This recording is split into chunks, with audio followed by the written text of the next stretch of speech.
Hey folks, Kevin here. Well, it is January 16th, 2025. I'm on Optimus Maximus, the Grandel 6060 Kubota tractor with a deluxe cab, lots of glass, really good visibility, heated and air conditioning as well.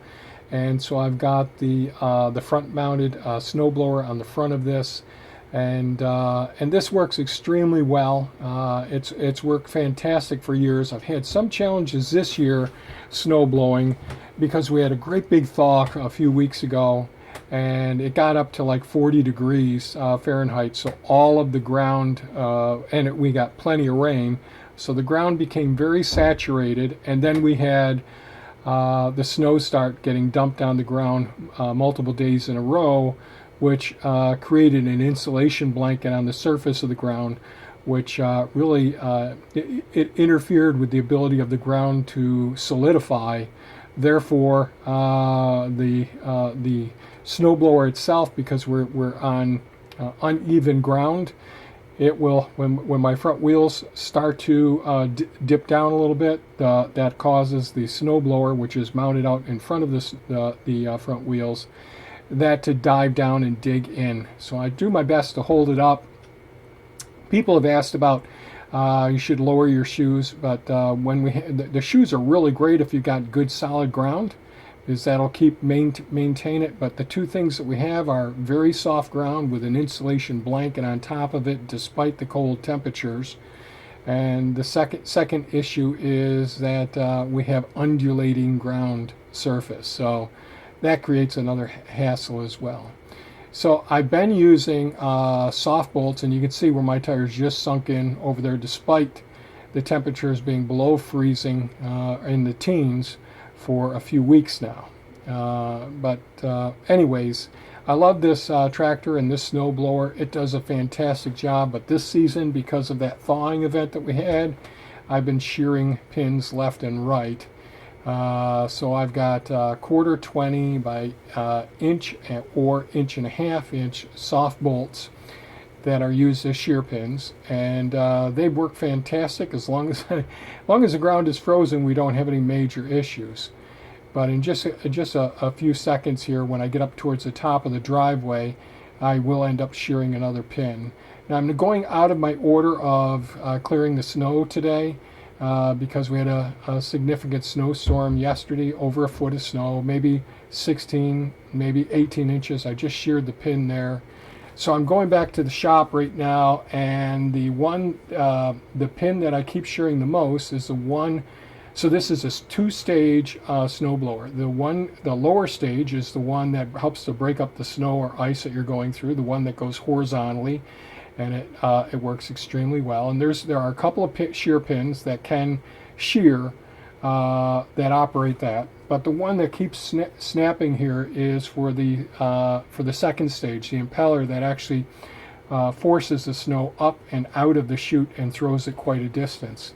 So that required an upgrade in my bolt. Instead of going with the quarter 20 inch and a half inch bolts, I ordered 5/16 18 thread count inch and a half bolts with appropriate nylon locking nuts. I ended up having to drill out the holes a little bit larger so that the shear pins would go in there more easily. But I usually would be snow blowing in my usual manner, not going up the driveway right off the bat. But my neighbor had called this morning and indicated that because of the snowstorm, the road wasn't plowed last night when she got home.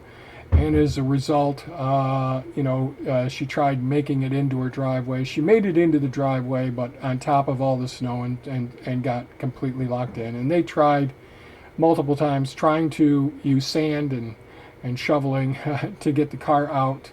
And the person who plows their driveway was late, and also she called in to see if I could help out. Here I'm trying to snow blow around our fire hydrant there. We've got two fire hydrants at the top of our property here. And the wingman, the person operating the wing on the side of the snowplow, is really cut into the earth there and tearing up some of the soil. I just had to get out because our mailbox door was open. Now I'm going down to the neighbor's property down here, And there's a car stuck. So I'm going to back over there, hook on to their car with a strap, and get back in there and just go ahead and pull them out. This isn't a super heavy tractor, nothing like the rest of our equipment, but I thought that this might do the job. It pulled it right out with ease. So got them unstuck. Going to turn around and go back and clean up the driveway and the other parking areas as well. So I did end up shearing the new pin that I had put in there. You'll see that in a minute or so. But right now I'm starting to go backwards, do some of the other clearing that has to be done, cleaning out in front of the garage here, clearing a spot for vehicles to be able to get in and turn around. And the snow is, I've got so much dense snow. I snow blowed yesterday, completely cleared everything out, but the snow that came last night, we got over a foot. I'm not sure. In this area, it looks only about a foot deep. Down and back, when we get down there, it looks like about 18 inches deep. I think that with the winds blowing last night, it only accumulated about a foot deep in this area, which is really great because we don't have those big banks. And so this is doing a pretty good job. Trying to avoid when I keep the chute up, the deflector up fairly high, because I can wipe out the lights on the tops of our posts there. So that's the reason for using the deflector pretty high. We also have to throw it up over other areas where the birds' habitat is, their bird feeders are as well. All of that's pretty important for us. So I'm just clearing up the front area here. So we did end up getting our shipment after I cleared out the snow yesterday. The mattress materials for our bed that we just ordered, and I'll do a video about the latex for less bed installation. We haven't done it yet. I need a day when we aren't having to snow blow, and right now it seems like every day I've got to get out there and clear the snow.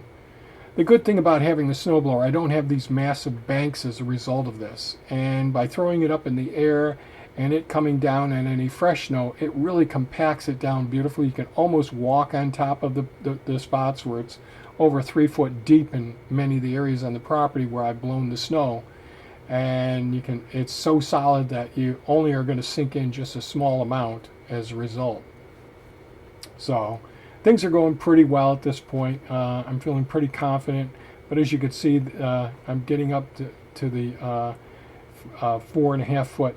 Well, it's about 5 foot, these fences that are right up next to us right here, because I've got it all built up on berms for the permanent raised garden beds here. That's where the blueberry plants are, right in that location. So it's working really well. This really undulates the ground in this area, so it's real easy to dig that snowblower right into the ground. And of course, when we get to the snow where it goes over the top of the unit, I'll go ahead and take a couple of scoops there, because some of the snow comes off the roof there, or when it's real windy, it just whips right around. So trying to put the snow directly where we want it. That's so important with having the ability to divert the snow coming out of the chute. Really works. And most of the new snow blowers nowadays, they work extremely well with these with this sort of diverter.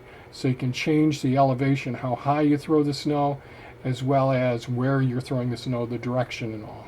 So avoiding hitting those solar panels there, really important. Now here we're getting down to at least 16, maybe 18 inches deep down here, and I just snow blowed this. This was all bare ground yesterday. And although this is sped up pretty quickly here, the snow is pretty darn deep.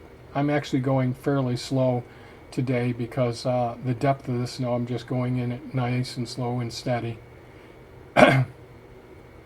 Making a spot where I can turn around. So there's the leaf mold pile in front of me right there.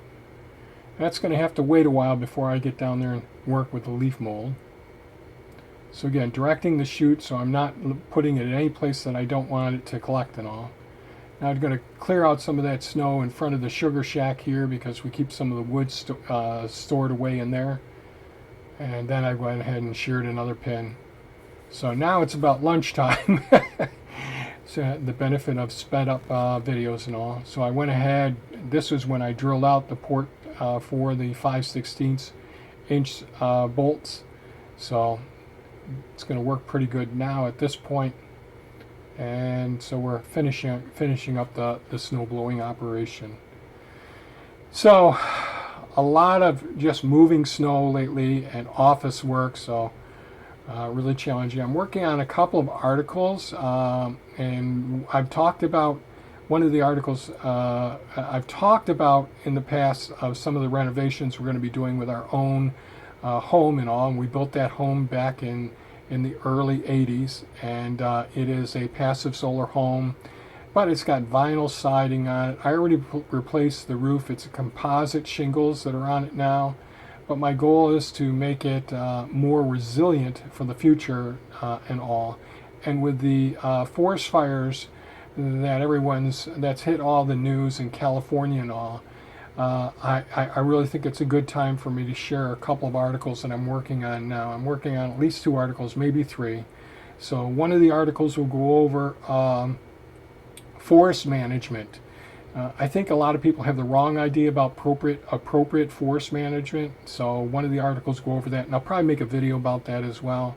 Another article will be about renovation and new home construction techniques to limit or increase the resilience of a home to withstand fires, and the accessory systems that can be implemented in order to reduce the chances of significant loss or having to file an insurance claim, and to reduce your insurance costs as well. Like our home, when I built it in the 80s, we have a sprinkler system in our home. But if I were living in California, I'd have a sprinkler system to protect the exterior of the home. And then the other article that I will end up finishing, I'm still working on it right now, is biodefense, HEPA filtration as well. The air quality is a major concern, and people suffering with various respiratory diseases need to have biodefense, HEPA filtration systems like we have in our cars. We have it in the Cybertruck, we have it in Tesla, the Model Y, really important as well. So those videos will be coming soon, and the articles will be on our website. Thanks so much for watching. Stay safe and take care. I hope you have a wonderful day. Bye-bye now.